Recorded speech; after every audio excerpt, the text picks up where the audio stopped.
lamb, its fleece was white as snow, and everywhere that Mary went, the lamb was sure to go.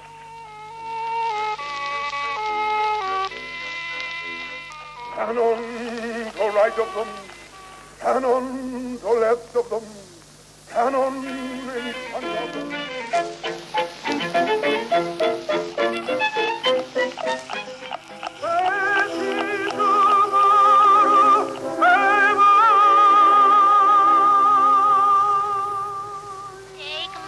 On your shoulder, Daddy, turn your face to the west. It is just the hour when the sky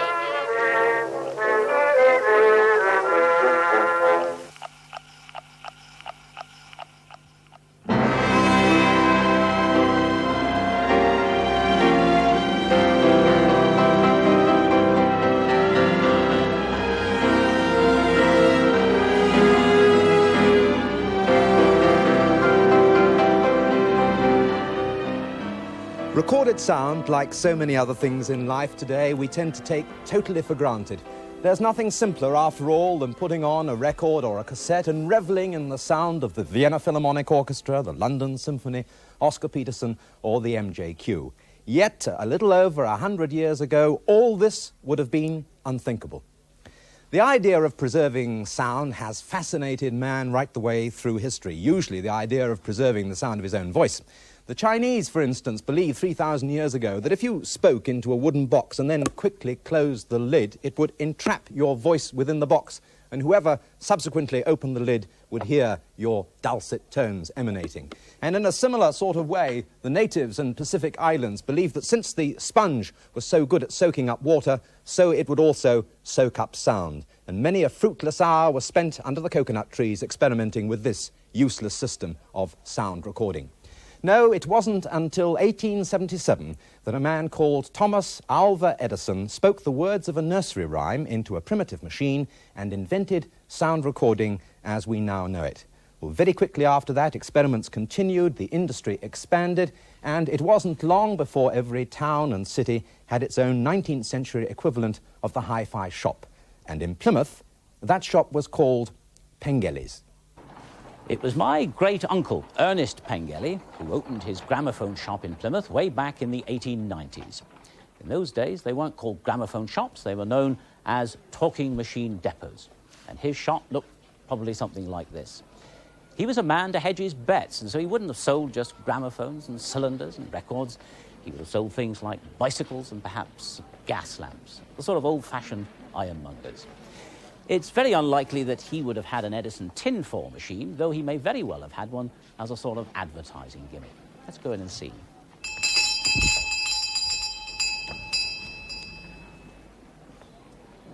And this is an Edison tinfoil machine, a replica.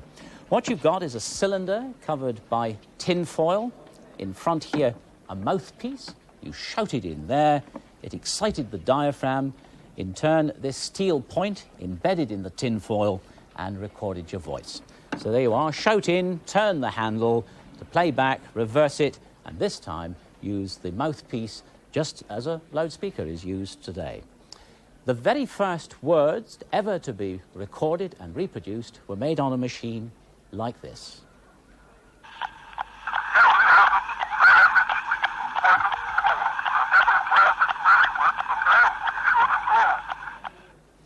Well, of course, a very primitive sound, certainly, but it is a historical reconstruction. That's Edison's voice actually coming off tinfoil, but if you didn't quite catch it, then here's a rather better version. Mary had a little lamb, its fleece was white as snow, and everywhere that Mary went, the lamb was sure to go. Well, way back in 1877, the fact that a machine could talk was very much the wonder of the age. But rather like space travel today, it was a wonder that soon faded. And for the next 10 years, Edison did nothing to develop his phonograph, because for that time he was taken up in inventing the electric light. And it was left to a Scotsman, Chichester Bell, and an American, Charles Sumner Tainter, to take up where Edison had left off. What they did was to replace the tin foil with a cylinder covered with wax. They did this in 1886, and they called their machine the graphophone. Like Edison, they didn't really see any potential for a musical use of cylinders, and they produced their machine purely as a dictaphone. But stenographers of the day, well, they weren't very keen to use it because they could see that, well, it could very well do them out of a job. Well, in the meantime, Edison had been stung into action by what he considered to be a poaching of his ideas. And he worked desperately to produce his improved phonograph of 1888. He worked continuously for 72 hours to bring it to perfection. And the very first recording we have is one which dates from September 1888. It's of Lord Stanley, Governor-General of Canada, greeting the then President of the United States. And we're going to play this recording on a very similar sort of machine on which that message was recorded 90 years ago. Mr. President and gentlemen, the best use that I can make of this wonder of the age, the phonograph, is to bid you, on behalf of the citizens of the Dominion of Canada, we bid you a very hearty welcome. Well, the wonder of the age. Not exactly a thrilling recording, but perhaps underlining that politicians have always been in the forefront when it comes to spreading their word. But it wasn't until the entertainment value of the phonograph was realized that it became commercially viable. The talking machine had become the music machine, and it emerged as an early form of jukebox. Well, here's the 1890 equivalent of Top of the Pops. Rather less loud, certainly, and designed very much for private listening through headphones.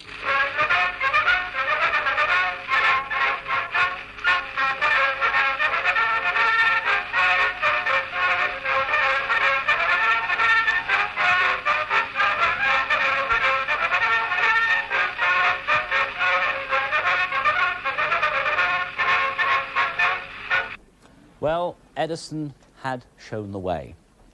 And it wasn't long before commercial interests moved in to cash in on the new recording industry. And in the late 1880s, a German, Emil Berliner, produced the very first flat disc record. Now, the great advantage of this record was that they could be pressed out in quantities. The cylinder had to be recorded individually or, at best, copied. Well, now, here's a 7-inch Berliner of 1901. It's a banjo duet, and it's played on a machine of the same vintage.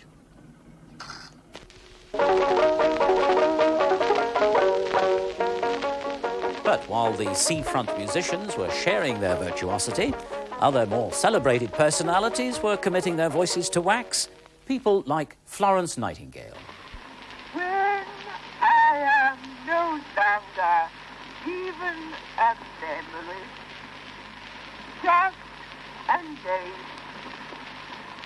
I hope my voice may perpetuate the great work of my life.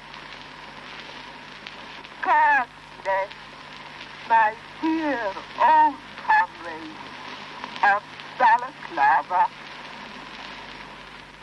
I am Trumpeter Lamprey, one of the surviving trumpeters in charge of the Light Brigade at Balaclava.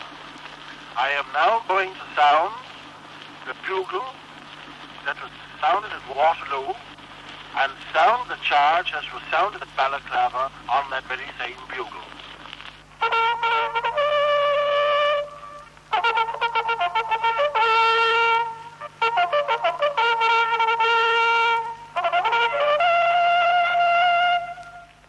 During the latter years of the 19th century, the gramophone was still, like that, very much a novelty, used by many people for nothing more than the simple pleasure of hearing the sound of their own voices. And it wasn't until the early years of this century that the gramophone had established itself as the medium of home entertainment. Now, remember, we're still talking about the days before radio, so the vast majority of people outside the big cities had never heard the great artists of their time. They'd never heard grand opera, they'd never heard big orchestras, singers, pianists, and comedians and actors. The gramophone was bringing them great performances, great music, great artists for the first time. And among those great artists who you could say was made by the gramophone was this man.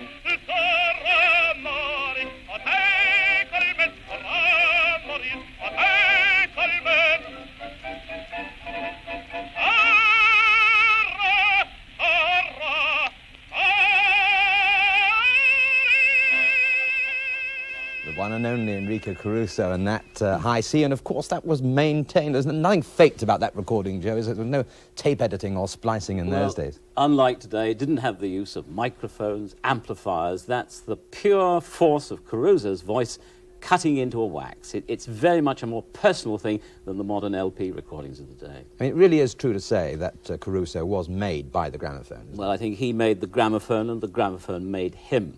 For the first time, it realized the potential of the gramophone.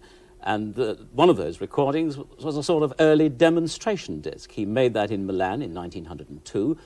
The recording was sent to New York, to the Metropolitan Opera House, and as a result of them hearing him on disc, he was employed there for the next 20 years. Did he ever sing in the Southwest? He did. He sang in Plymouth Guildhall, to an absolutely packed Guildhall, in a plum-coloured suit. And also while he was here, he made this caricature. He was a great caricaturist himself, and that, along with his records, is one of my most prized possessions. That's very Churchillian, isn't it? Isn't it glorious, yeah. Now, one mustn't exaggerate the importance of Caruso. I mean, he was perhaps the first great artist to be established by the gramophone, but there were many others. And the other interesting thing, of course, that the gramophone did, as far as we're concerned now today, is that it has preserved for us forms of artistry which otherwise would have been lost altogether and be simply now legend. Oh, certainly. And one of those is Alessandro Moreschi. He was a castrato. He'd had the operation, and here he is, huge, gross body.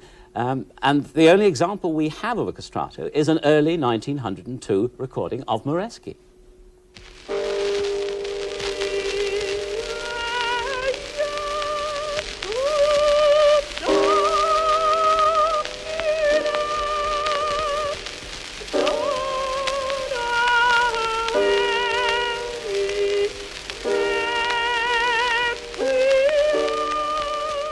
Now that's a real bit of oral history.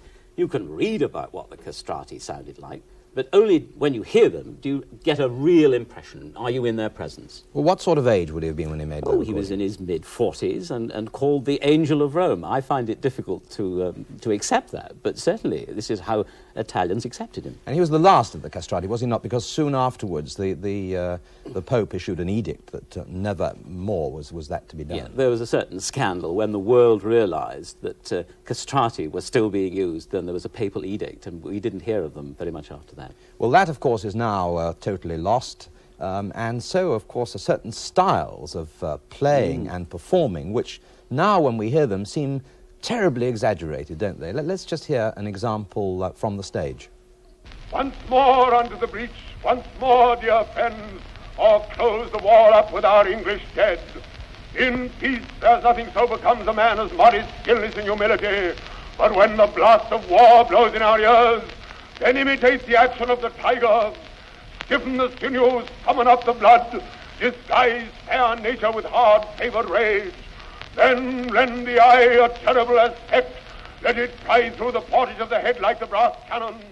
Now set the... Well, that was Lewis Waller really wallowing in it. I mean, and nowadays that seems totally unacceptable as a way of performing. Wouldn't it be wonderful, though, if you were to come and say, "This is BBC One," or for you to conduct an interview in those wonderful stentorian tones?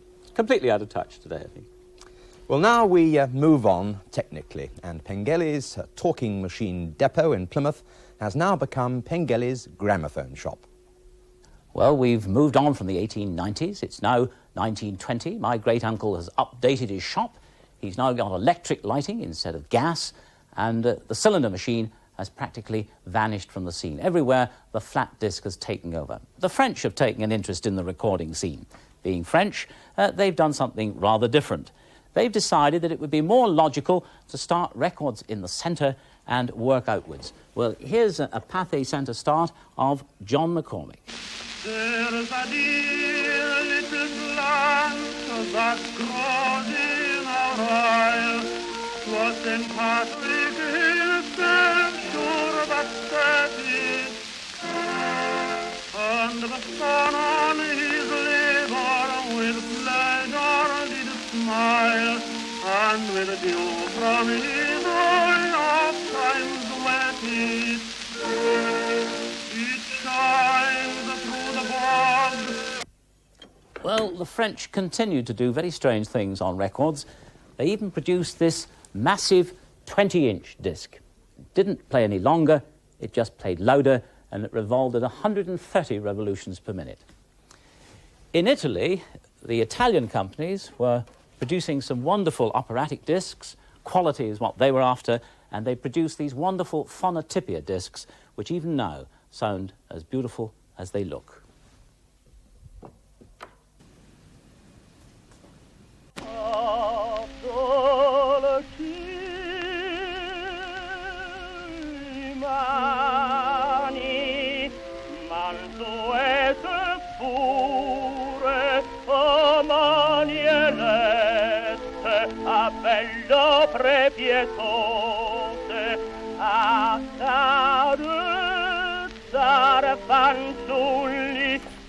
Well, as Joe was saying, the cylinder had virtually been banished from the scene by now. Almost, but not quite, because the cylinder had a great champion in the great Thomas Edison. You see, he fundamentally believed that the cylinder was superior to the flat disc, and so he went on developing it, and there was a bit of a war between the two. And in 1912, he had produced his famous blue ambral celluloid cylinders. And when you hear one of these now, I think you'll be actually quite staggered at the quality of the reproduction. Remember, these were made 66 years ago. This is a Bell recording, very popular with those early engineers, and it's played on the original Edison machine with the diamond stylus.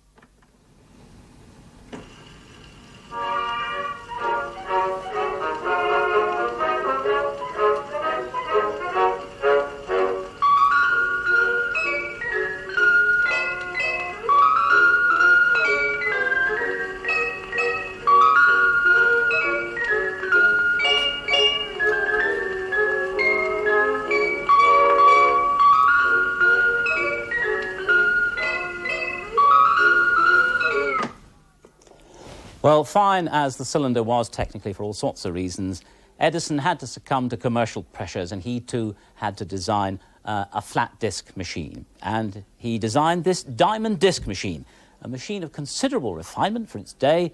It even had a volume control. Delightful, isn't it? And it was a very good quality record that he produced too. But of course, some people complained that the music he produced on record was pretty trashy. And well, you might agree with him when you hear this.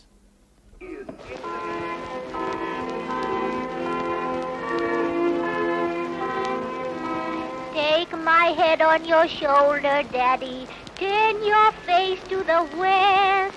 It is just the hour when the sky turns gold, the hour that Mother loves best. The day has been long without you, Daddy. You've been such a while away. And now you're as tired of your work, Daddy, as I am tired of my play. Hardly a masterpiece, I think you'll agree. But I think Hugh's got something rather better. Yes, while there may have been rather trashy things like that were popular in the day, we mustn't forget that the gramophone at this stage in its development was really having a fundamental effect on the whole appreciation of music all over the world.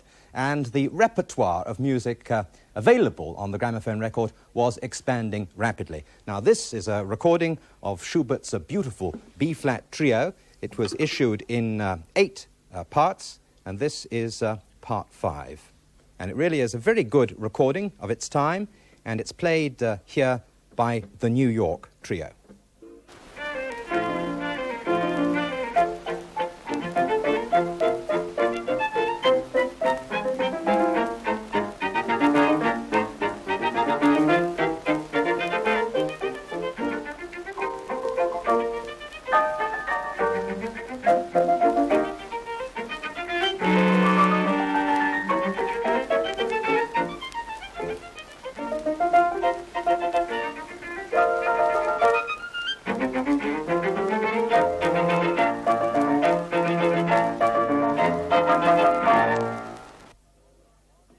though. It was indeed, Hugh. Well, now, we're coming almost to the end of our story. 1926, electrical recording was coming in. Edison trying desperately to retain his place in the recording business, and in 1926, he produced the first LP record. It revolved at 80 revolutions per minute, but it was a very, very fine groove, 450 grooves to the inch, compared with the modern LP of just 200. But here, I think, technical expertise of the day couldn't keep up with Edison's ideas. But this is a very good try at LP recording in 1926, some 20 years before it became commercially viable.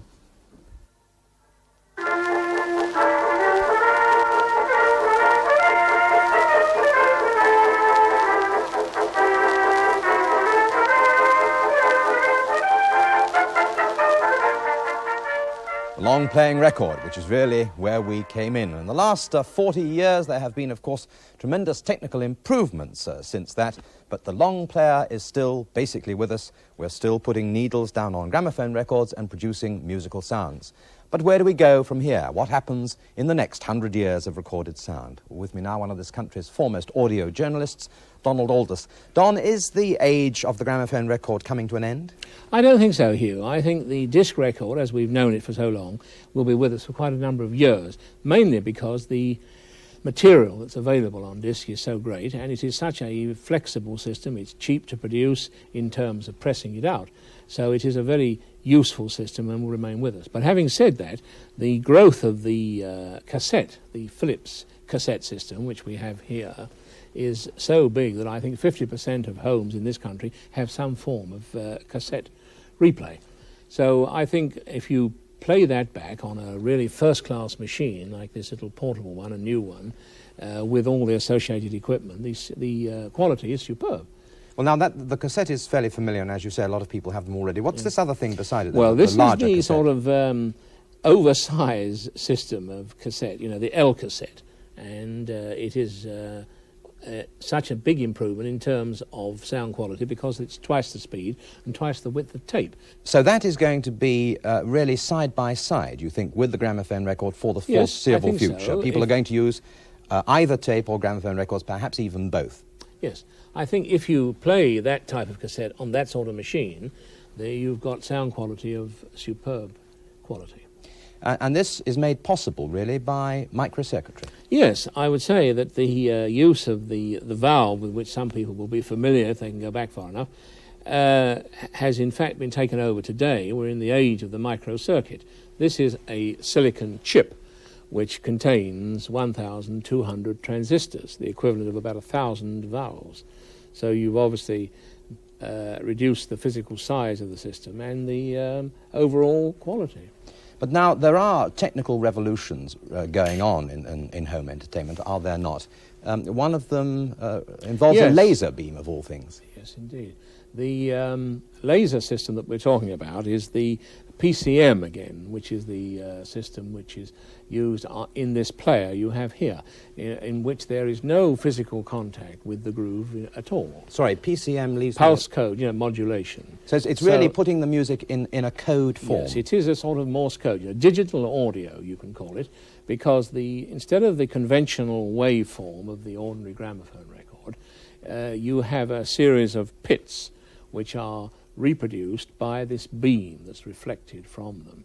And the quality, because it's just an on-off system, rather like a computer, the results are technically superior to any of the existing methods. So you're really getting rid of the problems of noise and wow and flutter and all those other things that worry the audio fanatic. This, I think, is the answer for the future. This is one of those discs. And you have in your hand one of these type of discs. So you think that in 10 years or so time, if I'm going into my local record shop to buy La Traviata or whatever, this is the sort of disc I might be buying? It could conceivably be so, Hugh. I think it'll be before 10 years, too. So I think in 10 or 15 years, we may just have little printed cards that will be pushed into a system and they will remain stationary, and you'll have a scanning system. Well, so far, we've only been talking about sound reproduction, but the other revolution, of course, that has been going on in recent years is in audiovisual. And I know that there are some people who argue that the future of recorded sound lies intimately tied up with recording visual images too. Yes, I believe that the future of home entertainment is in fact in a audio-visual system, and we have one here. In fact, it's the only one in Europe at the moment of this particular system here. This is the Sony system, and as I can now hope to demonstrate, the quality of this can be superb. So we'll just listen to a little of this using this special system of cassette PCM recording.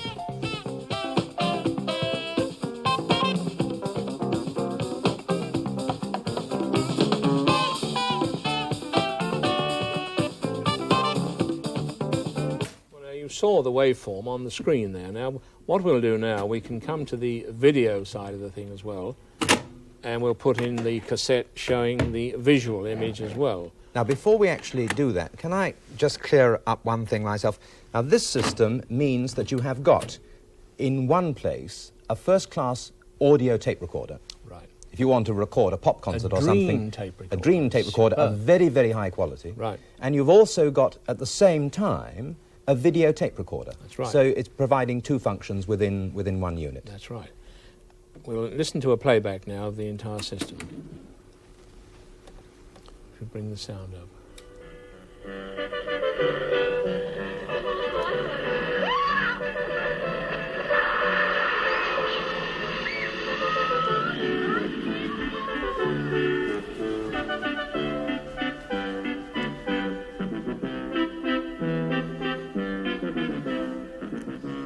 Well, there we are, 100 years of recorded sound, the wonder of the age. We've looked at the past and we've given you perhaps some idea of what may lie in store in the future. From Joe Pingelli, from Donald Aldous and myself, good night. I designed my original tinfoil phonograph in cylinder form and gave it to my faithful John Crucy to make. He made fun of it. I was almost as surprised as he was when the first model introduced Mary Had a Little Lamb, which I shouted into it. Hello, hello. Mary Had a Little Lamb, it's good for Granny's clothes, and the new word that Mary was alone.